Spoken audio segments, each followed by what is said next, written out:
This is Meteorologist Matthew East, and thank you for clicking onto the Monday edition of the Tropical Weather Video. All eyes on our tropical disturbance around Puerto Rico. Now, let me say, I'm cutting this video during the 5 o'clock hour here on Monday morning. And so obviously by the time you watch this, it's quite possible this could be a classified tropical system. But regardless, what I'm going to lay out here in terms of these forecast ideas is unchanged by whether or not this is a classified system when you actually watch this video or not. This is the spaghetti plot from the 6Z Tropical Model Computer Guidance. And the thing to note here is, while it looks like a general curve to the north will occur with this, a lot of the modeling bends this back toward the coast toward the end of the cycle. Let me show you a few of the specific model runs here. This is the Canadian model run, 144 hours out, and that brings our tropical system, probably Kyle to be, to the New England coastline. Is a very strong area of low pressure. That is the Canadian. This is the no gaps, and notice it's farther southward. It brings the system at 120 hours to the Carolina coast, and here is the UK Met. It also on the Carolina coast, 120 hours from now. And let me say, in terms of the forecast track, this is all going to depend on how an area of low pressure actually develops near the Carolina coast over the next several days. That will determine the overall steering pattern and whether this heads up off of the eastern seaboard or curves into the east coast sometime later this week. A couple of the other computer models here. This is the GFDL. I'm showing you the eventual landfall spot that it chose, and this brings it up toward the Delmarva Peninsula at 126 hours.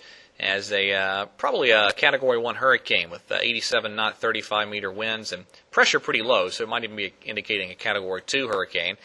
And this is the Hurricane Wharf model. It also brings it up toward the Delmarva at, let's see, this is valid at 120 hours, and the pressure down there 950, 72 knot wind, so it also indicating the possibility this is a hurricane as it, again, is approaching the northern mid-Atlantic or southern New England coast. And that's the two models there, the GFDL and the Hurricane Wharf. Let's go to the GFS, and I'll say right off the bat, I don't know that the GFS is handling the system very well at all, but let me show you its ideas. This is the 0Z run today of the GFDL. I should have the GFS rather. Here we are at 2 o'clock this afternoon, Monday afternoon. Notice a couple of things. First of all, that developing area of low pressure off of the Carolina coast, and then there's our potential tropical system down there northeast of Hispaniola. Let's fast forward until tomorrow, Tuesday afternoon, 2 p.m. Still got the area of low pressure off the Carolina coast and the strengthening system there northeast of the Bahamas. Here we are Wednesday afternoon, 2 p.m., and that area of low pressure off the Carolina coast has moved inland, raining in the Carolinas up into the Virginias. And enough of a weakness develops on the GFS that we see that tropical system lifting off to the north more than the northwest. There we are Thursday afternoon. The system very strong, heading up through the western Atlantic Ocean, getting stronger. And that would be a big wind producer, if that's correct, as it heads toward in the general direction of the New England coast. But the GFS actually keeps it off of the coast for most of the run. And again, it's one of the farther east solutions in the modeling. And let me also say the European model isn't really seeing much of this system at all with the 0Z run. So a lot of spread in the computer model guidance. I do think this could be a threat for the eastern seaboard later this week. And we'll just have to see where it's going to head, because it could become one of those very strong wind-producing systems, either a tropical low pressure or maybe becoming more of a hybrid low-pressure area as it approaches the New England coast. So either way, anywhere from the Carolina coast up through New England needs to closely monitor the progress of this potential tropical system over the next several days.